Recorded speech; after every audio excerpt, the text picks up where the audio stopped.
नमस्कार दोस्तों, बद्री ब्लॉग्स में आपका स्वागत है। इस दुनिया के अंदर बहुत सारे ऐसे लोग हैं जिनको बातचीत करने का तरीका मालूम नहीं है। इससे क्या होता है कि वो ज़िंदगी में असफल हो जाते हैं, क्योंकि लोग जो हैं उनसे कतराने लगते हैं, लोग उनसे दूर हो जाते हैं और वो समझ नहीं पाते हैं कि भाई ये कारण क्या हुआ। तो हम 4 नियम आपको बताएंगे। ये 4 नियम आपको ज़िंदगी के अंदर बातचीत में एक लोगों के प्रति, लोगों के बीच में आप प्रिय बन जाएंगे और वो आपकी बात को सुनेंगे। पहला नियम जो है ये मैं आपको बताऊंगा अभी। पहला नियम है कि बिना मतलब के किसी की आलोचना मत करें। पहला नियम है बिना मतलब, बिना ज़रूरत के किसी की आलोचना ना करें, क्योंकि अगर हम आलोचना करते हैं तो वो व्यक्ति हमारा दुश्मन हो जाएगा। क्योंकि हम किसी को सुधारने का हमें ज़रूरत नहीं है। अगर कोई सुधरेगा तो खुद ही ठोकर खा करके सुधरता है। पहली नंबर बात यह है कि अगर घर के अंदर भी अगर हम अपने बच्चे को भी बार बार टोकेंगे, बार बार बोलेंगे, तो वो भी हमारा दुश्मन हो जाएगा। बोलेगा कि पापा आप तो मैं हमेशा यही बोलते हैं। बेटी बोलेगी कि पापा आप तो हमेशा यही से बोलते हैं। घर का अगर कोई भी व्यक्ति, कोई रिश्तेदार भी है, अगर कहेगा कि भाई आप तो ऐसा ही बोलते हैं। तो इस तरह से है हम क्या करें कि किसी भी व्यक्ति का आलोचना ना करें।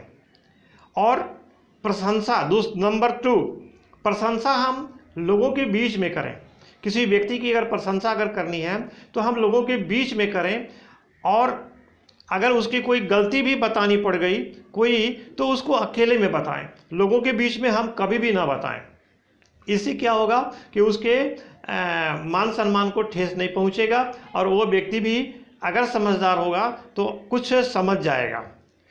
तीसरा नियम है कि अगर हम किसी की आलोचना करना भी पड़े तो पहले उसकी हम प्रशंसा करें और नीचे भी प्रशंसा करें और बीच में जो है वो उसकी गलतियों को बताएं कि भाई आप तो आदमी बड़े अच्छे हैं, आप बहुत बढ़िया हैं, आपके अंदर से गलती होने का सवाल ही नहीं है, लेकिन इस चीज़ को अगर आप सुधार देते तो आपको अच्छा था, आपके लिए अच्छा था। ये बात अगर हम उसको कहेंगे तो वो क्या व्यक्ति होगा, वो व्यक्ति जो होगा वो सुनेगा हमारी बात को।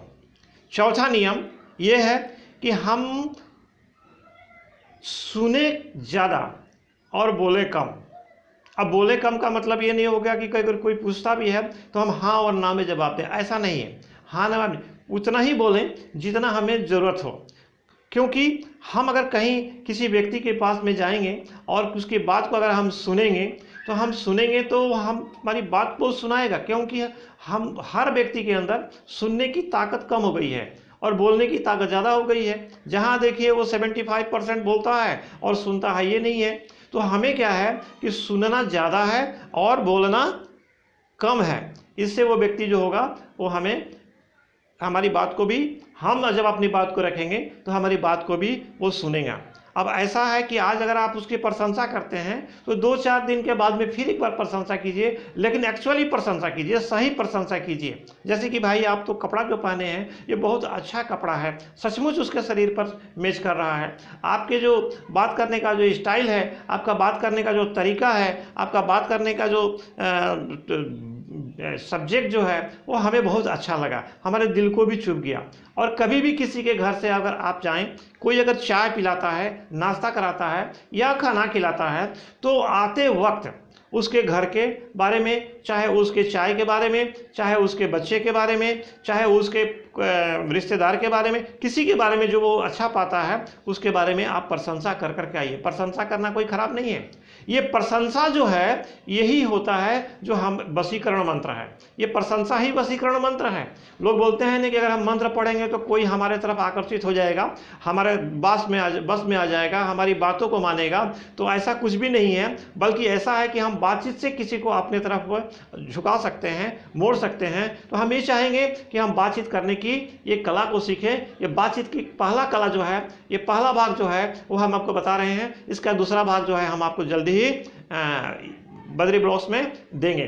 तो मेरे दोस्तों, मेरे मित्रों, इस चैनल को सब्सक्राइब कीजिए और हमें कमेंट में लिखिए कि हमारा जो वीडियो है वो कैसा लगा, हमारी बातचीत कैसी लगी, जिससे हमें और भी इस तरह के वीडियो बनाने का हमें साहस बढ़ेगा और हमें मिलेगा कि हम इस तरह की भी वीडियो आपको बनाएं। धन्यवाद दोस्तों, नमस्कार, जय हिंद, जय भारत।